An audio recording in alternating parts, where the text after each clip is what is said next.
Hello dear students, स्वागत है आप सभी का आपके अपने इस ब्यूटीफुल चैनल में। आज अपन पढ़ने वाले हैं अपना class 11 foundation neat and IIT 1D motion का लेक्चर नंबर 3। अपन ने लास्ट वीडियो में बेटा डिस्टेंस और डिस्प्लेसमेंट तक काफ़ी अच्छे से डिस्कस कर लिया था। आज अपन बेटा स्टार्ट करेंगे लेक्चर नंबर 3 में स्पीड एंड वेलोसिटी। अपन आज स्टार्ट करेंगे स्पीड एंड वेलोसिटी। इसको हिंदी में क्या कहते हैं बेटा? चाल एवं वेग। चाल एवं वेग। ओके बेटा, इसमें मैं पहले किसकी बात करूंगा बेटा? स्पीड की। सबसे पहले मैं किसकी बात करूंगा बेटा? स्पीड की। फिर अपन वेलोसिटी की बात नहीं करेंगे। पहले बेटा स्पीड की बात करें तो तुम जानते हो the distance travelled by an object in unit time interval is called speed. यानी एकांक समय में तय की गई दूरी को ही वस्तु की क्या कहते हैं बेटा? चाल कहते हैं। तो अपन लिख सकते हैं the distance travelled per in unit time interval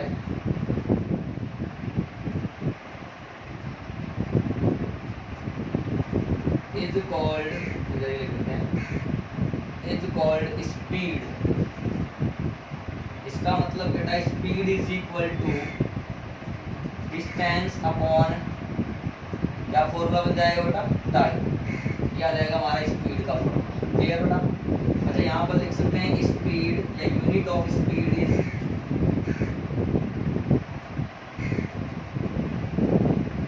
metre per second.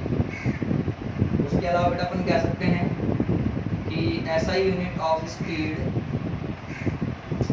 Unit तो है ना, speed is a scalar quantity. Speed कैसी क्वांटिटी होती है? स्केलर क्वांटिटी होती है। फटाफट से इतना आप लोग करें, फटाफट कर लो बेटा इतना तो आपको। बेटा कई बार अपन को क्या होता है, किलोमीटर पर आवर को मीटर पर सेकंड में काम में लेना है। तो बेटा इसको डायरेक्ट याद रखना। वैसे करके बताता हूँ, 1 किलोमीटर में कितना मीटर? 1000 मीटर। और 1 घंटे में कितना सेकंड? 3600 सेकंड। बेटा जब इसको सॉल्व करेंगे तो ये कितना आएगा? 5/18 मीटर प्रति सेकंड। तो ये आप लोग डायरेक्ट याद रख लें। अब बेटा टाइप ऑफ स्पीड की बात करें, अलग अलग स्पीड है। 4 तरह से स्पीड अपन लोग पढ़ेंगे बेटा। तो उसमें पहला अपना आ जाएगा इंस्टेंटेनियस स्पीड, सेकंड आ जाएगा यूनिफॉर्म स्पीड, थर्ड आ जाएगा बेटा नॉन यूनिफॉर्म स्पीड, और लास्ट वाला हमारा आ जाएगा बेटा एवरेज स्पीड। इसी प्रकार से वेलोसिटी भी 4 ही होंगे, instantaneous, uniform, non uniform and average. Type of speed.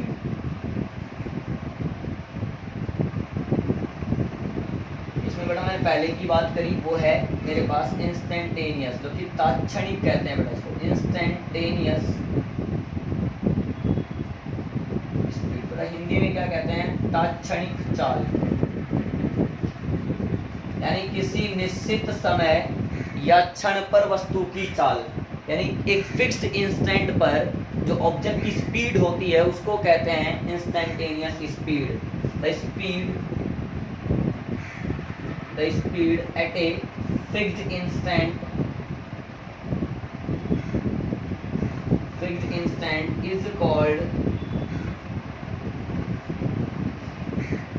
Instantaneous speed.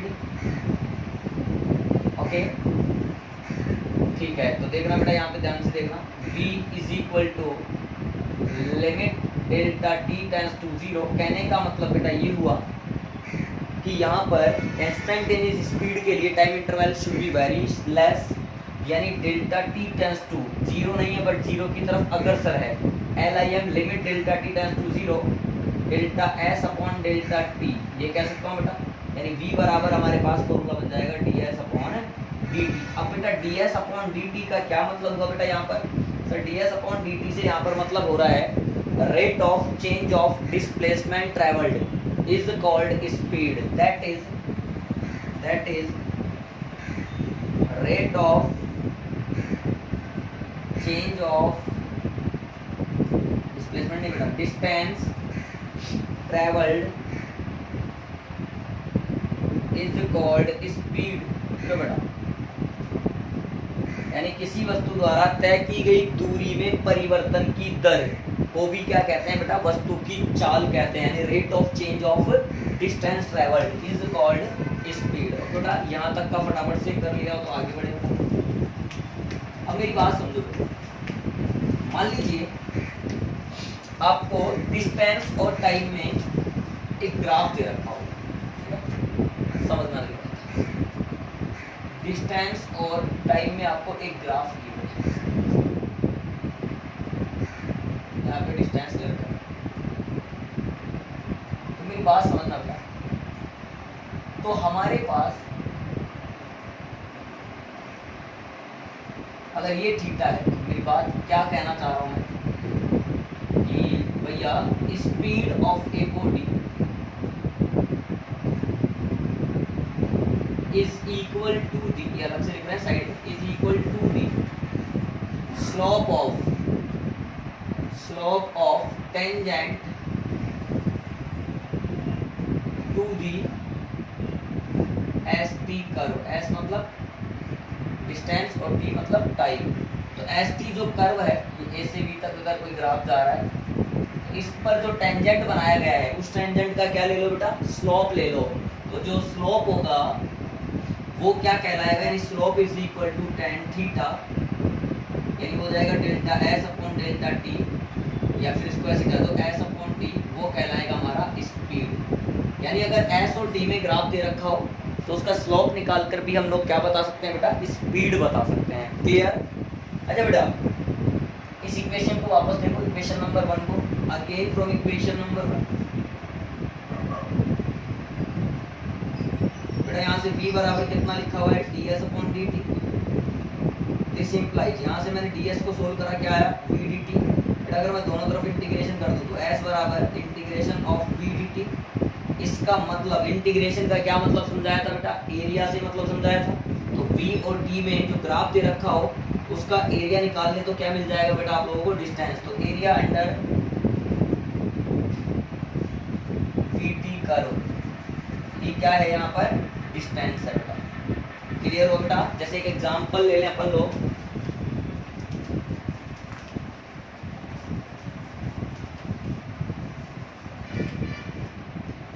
जैसे बेटा एग्जांपल की बात करूं, जैसे मैंने कहा कोई ग्राफ दे रखा है अपन को स्पीड में यानी v में और बेटा टाइम में। ग्राफ जो है वो कुछ ऐसा है बेटा, ध्यान से समझो बेटा, यहाँ का एरिया A1 मान लो, ये एरिया A2 मान लो, ये एरिया A3 मान लो। बेटा यहाँ पर जो डिस्टेंस आएगा वो area 1 plus area 2 plus area 3। सीधा सीधा इस ग्राफ का एरिया निकाल लो, हम लोगों को क्या मिल जाएगी बेटा, डिस्टेंस मिल जाएगी यहाँ से। क्लियर हुआ? फटाफट से यहाँ तक का नोट करें, फिर वहीं पर ही अपन एक यूनिफॉर्म स्पीड के बारे में बात कर लेंगे। ओके, सेकंड पॉइंट अपन आता है यूनिफॉर्म स्पीड, एक समान चाल। बेटा ये क्या है, अगर कोई भी पार्टिकल या कोई भी ऑब्जेक्ट सेम टाइम इंटरवल में सेम डिस्टेंसेज कवर करता है तो उसकी स्पीड क्या होगी, यूनिफॉर्म। मेरी बात समझो, यानी कोई कण समान समय अंतराल में समान दूरियां तय करे तो उसकी चाल होती है एक समान चाल। तो अपन लिख सकते हैं if A particle covers equal distances in equal time intervals, then speed of particle is said to be uniform। थोड़ा एक लाइन लेकर के एग्जांपल बनाएं, पार्टिकल को A से B तक जाना है बेटा। मान लीजिए यहाँ तक उसने x डिस्टेंस कवर करी t टाइम में, फिर x डिस्टेंस कवर करी t टाइम में, फिर यहाँ तक x कवर करी t टाइम में।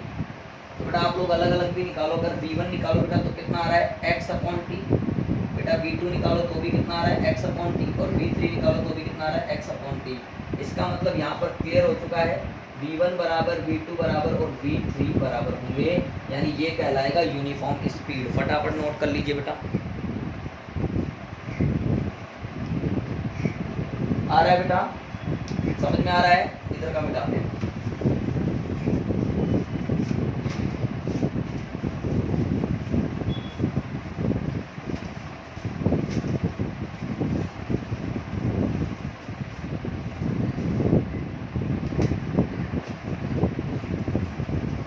थर्ड पॉइंट डालेंगे आप, नॉन यूनिफॉर्म स्पीड।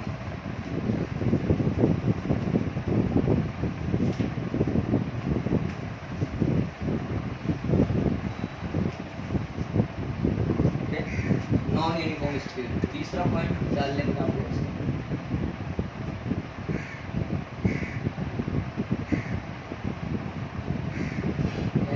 असमान चाल।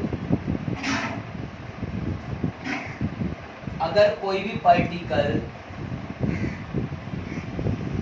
इक्वल डिस्टेंसेज कवर करे इन अनइक्वल टाइम इंटरवल्स, यानी कोई कण असमान समय अंतराल में समान दूरियां तय करे, इक्वल डिस्टेंसेज कवर करे but in unequal time intervals, यानी speed is said to be non uniform speed. या फिर उल्टा बोल दो बेटा, समान समय अंतराल में असमान दूरियां तय करे, यानी इक्वल टाइम इंटरवल में जो है अनइक्वल डिस्टेंसेज कवर करे तो भी स्पीड कैसी होगी? नॉन यूनिफॉर्म स्पीड होगी। तो यहाँ पर लिख सकते हैं if A particle covers equal distances in unequal time interval, then speed is said to be non uniform। आप लोग नोट भी कर सकते हैं ये लाइन, आगे जाऊंगा इसको समझाना। ए से बी तक जाना है पार्टिकल, मान लो इक्वल डिस्टेंसेज x और टाइम इंटरवल अलग अलग t1 t2 और t3 में करता है। तो v1 कितना आएगा x अपॉन t1, v2 कितना आएगा x अपॉन t2, v3 कितना आएगा बेटा x अपॉन t3। पर ध्यान से देखो t1 t2 and t3 are different, then we can say that v1 does not equal to v2 does not equal to v3। इसके अलावा आप एक चीज और कह रहे हो कि if A particle cover unequal distances in equal time interval, तो ये और करके लिख लें बेटा। If a particle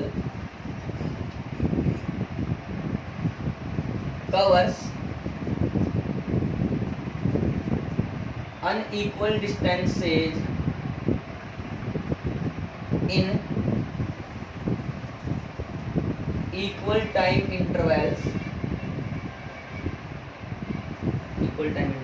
then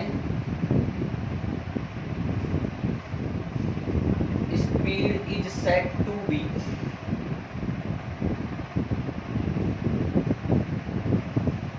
non uniform।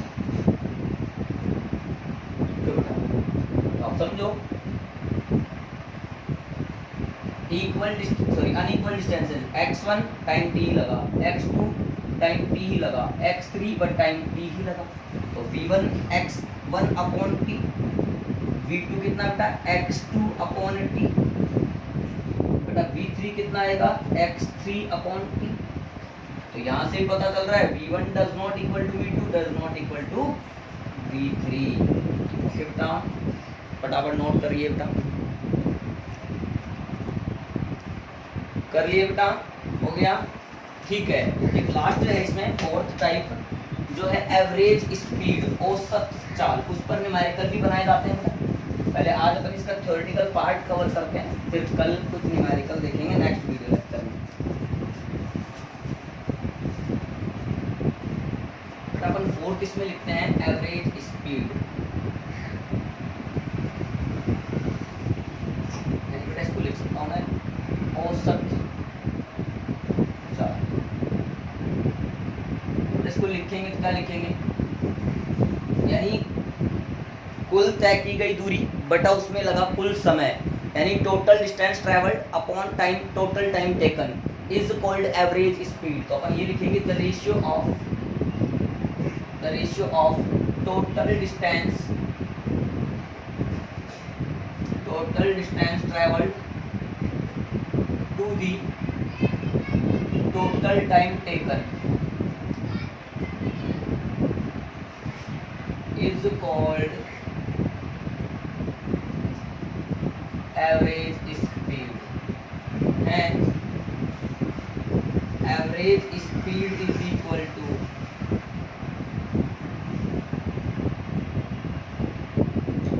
total distance upon total time.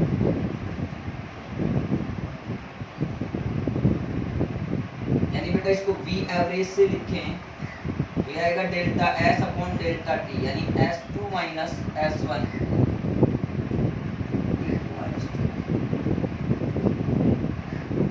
ठीक है बेटा। इसमें अपन दो केस की बात करते हैं। इसमें केस ए देखो बेटा, केस ए क्या है, equal distances when a particle, पहले केस समझना, when a particle covers equal distances with different speed in unequal time intervals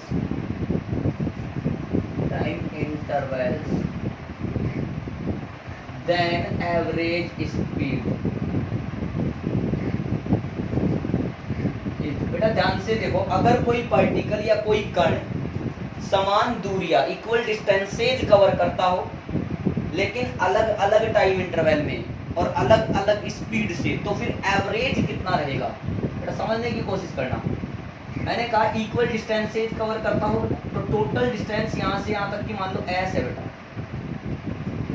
यहाँ से यहाँ तक की बेटा कितनी है, एस है। तो मान लीजिए इसको तीन भागों में बांट दो, ये s/3 बेटा, ये भी s/3 बेटा, और ये भी कितना s/3 बेटा। ये टाइम मान लो t1 है, यहाँ पे मान लो टाइम t2 लगा बेटा, इसको ये लगा t3। यही तो बोल रहा है equal distances, unequal time interval और अनइक्वल स्पीड v1, यहाँ पे v2 और यहाँ पे v3। तो बेटा एवरेज स्पीड क्या होता है, total distance s upon total time t1 plus t2 plus t3।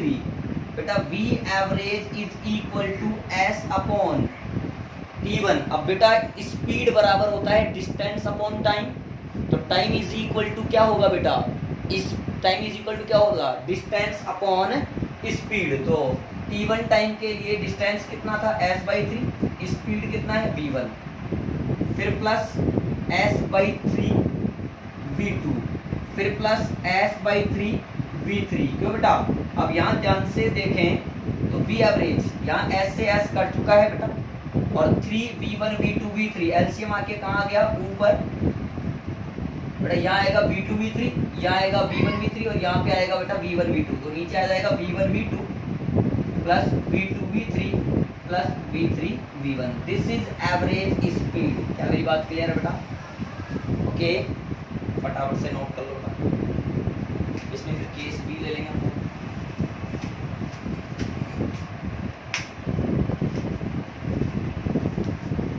बेटा हमारा केस बी क्या है, इक्वल डिस्टेंस नहीं बेटा, equal time interval. Equal time interval कहने का मतलब when A particle covers unequal distances with different speeds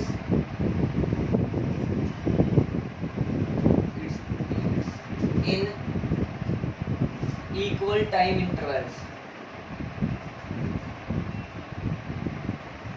then average speed is। तो कैसे निकालेंगे, डायग्राम बनाएं पहले अपन बेटा। अनइक्वल यानी अब यहाँ पर S1, यहाँ मान लो S2 बेटा, यहाँ मान लो S3। सेम टाइम इंटरवल, पूरा टाइम t लगा तो तीन भागों में बांटा, t/3 t/3। स्पीड यहाँ बोला v1, यहाँ बोला बेटा v2, यहाँ बोला v3। क्या पूछा है, एवरेज स्पीड। अब एवरेज स्पीड होता क्या है बेटा, total distance upon total time. बस एक ही फॉर्मूला हम लोगों को लगाना है बार बार। तो V average is equal to total distance है S1 plus S2 plus S3 upon time है T, तो V एवरेज आ गया बेटा। अब S1 को कैसे लिखो, टाइम और स्पीड के फॉर्म में लिखो, तो ये डिस्टेंस बराबर स्पीड इंटू टाइम, यानी V1 into T/3 plus V2 into T/3 plus V3 into T/3 upon बेटा T।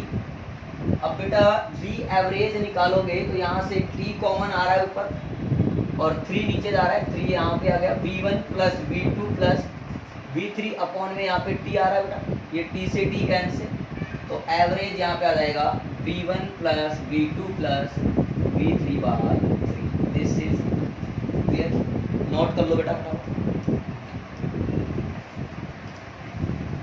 ओके हो गया बेटा, ठीक है। तो आज के इस वीडियो लेक्चर में इतना ही काफ़ी है। अगर फिर भी आपको कोई डाउट रहा है तो कमेंट सेक्शन में बिना हेजिटेट हुए आप कमेंट करके बता दीजिए, आपका डाउट जल्दी से जल्दी सोल्व किया जाएगा बेटा। और वीडियो पसंद आई तो इसे लाइक ज़रूर करना, शेयर करना और चैनल को सब्सक्राइब भी करना। क्लियर बेटा, और नेक्स्ट वीडियो अपलोड हो तब तक पढ़ाई भी करते रहना है। All the very best.